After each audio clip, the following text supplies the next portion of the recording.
Hello everyone, this is Ethan with SDMetal. We're at the Gibson booth here at NAMM with the boys and otherwise. How's it going, guys? Ethan, how are you, man? Good, good. So, of course, as you guys mentioned during your performance today, you guys are working on a new record. How's that going so far? Pretty good. Yeah, the process is awesome, actually.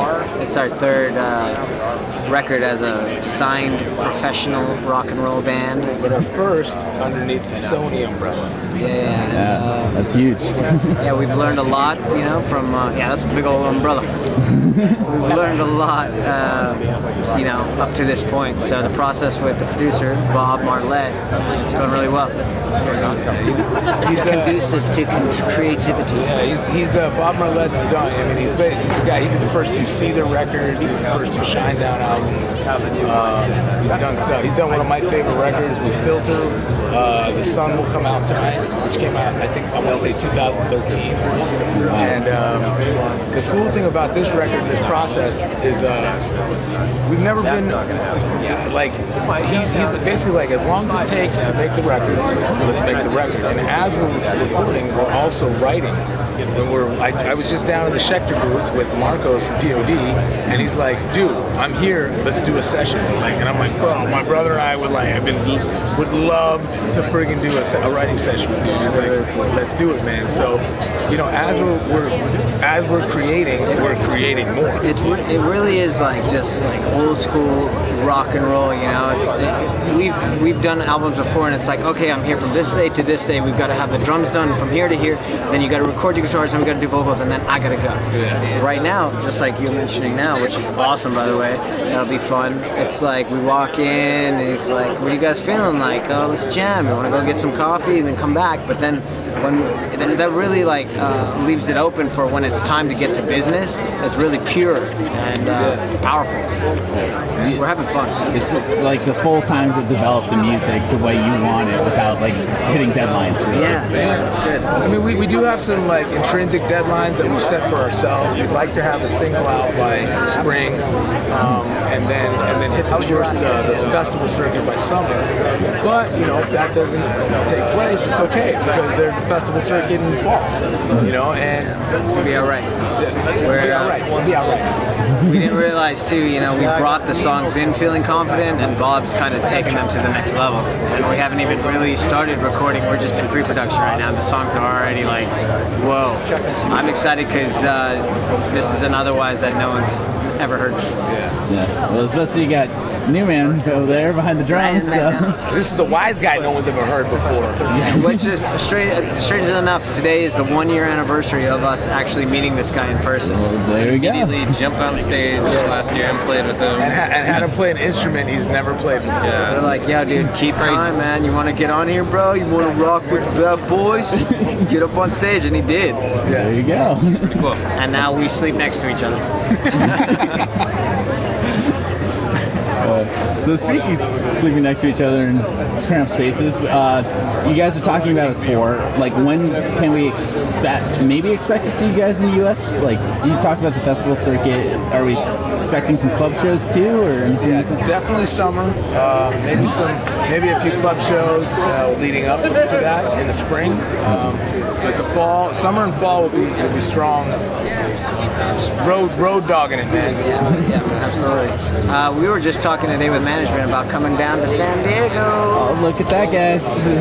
So there we go. Yeah. It's like they played Brick and Soma already, so now with the third record, you definitely need to come out. Absolutely, dude. We played a couple of venues. There's another, what was it? Dream Street? Dream Street. Yeah. Was it called Dream Street? It was called Dream Street. That was back in 2005. I want to say it was in Ocean Beach.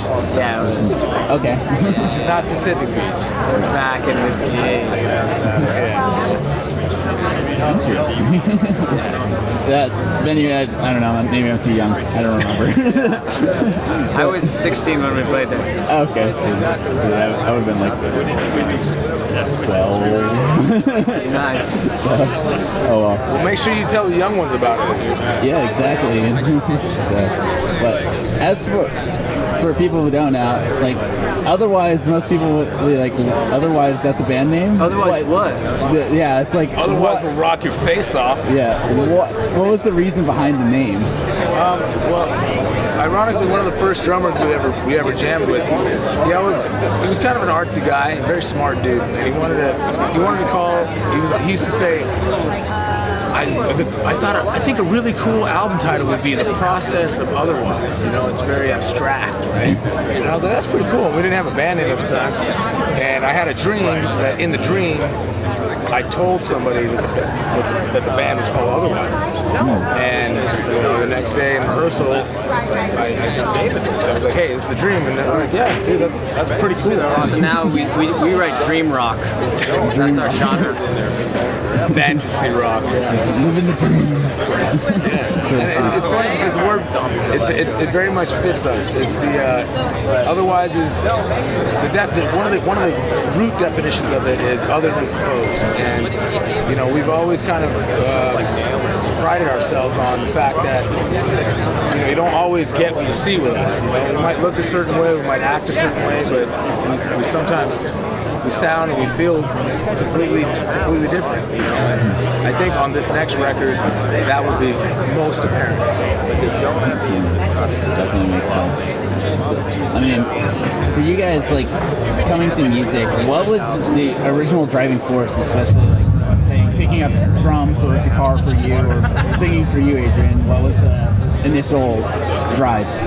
Really, it was freedom. It was like, you know, when we first started jamming, when I first wanted to be in a band, you know, Cribs, like MTV Cribs was like huge, and all these rock bands were on MTV Cribs, and they were living the good life, and they could do whatever they want. They had beautiful homes and beautiful families, and like that was the initial motivation. And now it's definitely evolved into something, you know, deeper than that. Now I want to provide that good life for, you know, my son, his unborn brother, you know, and like, I mean, it's our one little glimpse of like immortality to make music too. You know? Our songs will last far longer than we will.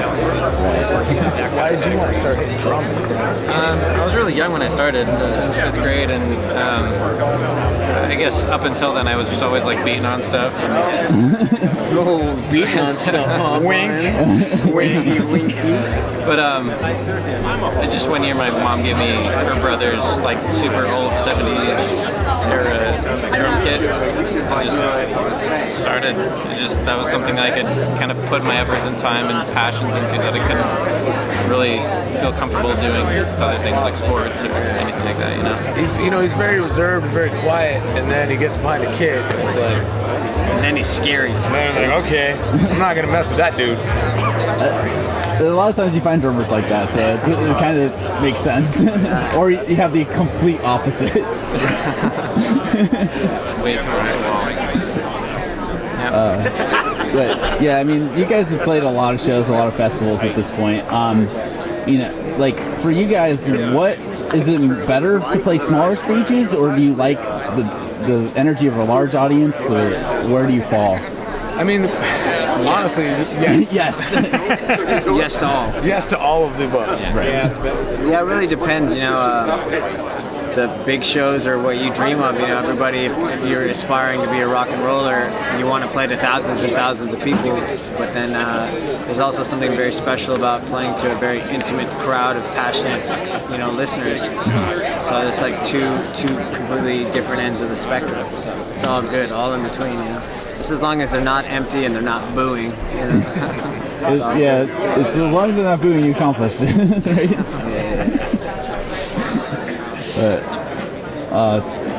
So, I mean, of course, like, is it, like, for the tour coming up, are you planning it to be a headliner, or are you just, like, what are you thinking? I don't know. We don't know yet, because we don't even have the album's in the process of being created, and we don't know what our lead single is going to be, when it's going to be released.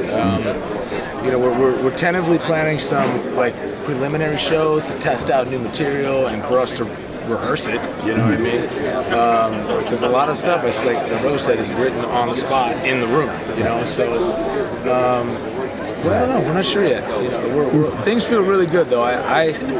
This is like probably the first time in our careers, you know, that I feel fairly confident that some good things are gonna happen. Not that good things haven't happened, but they've, you know, it's just like life. It's a fair share of the good and the bad, you know, and as humans, we're programmed to harp on the bad more. But as of late, I feel as if the light is shining, man. There you go, man.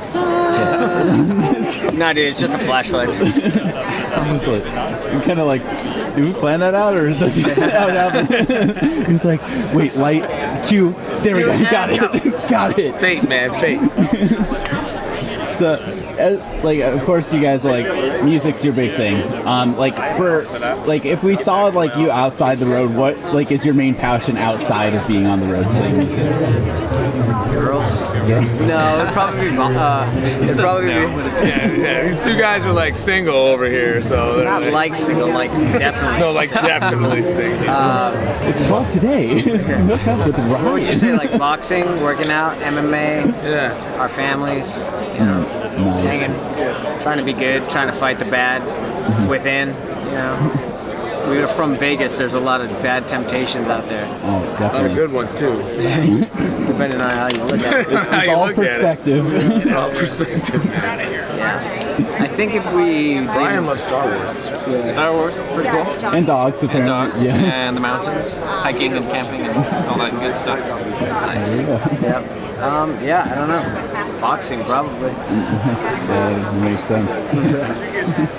Well, yeah, thank you again, guys, for taking this time out to do this. Thank you, Of man. course. Hopefully we'll see you in San Diego soon. I definitely hope to see you in San Diego. So, you know, of course, they're working on their new album right now, guys. So you can pick up their 2 previous records from Century Media. You know, True Love Never Dies is definitely one to pick up. So, thank you again, guys. This is Ethan with SDMetal signing out.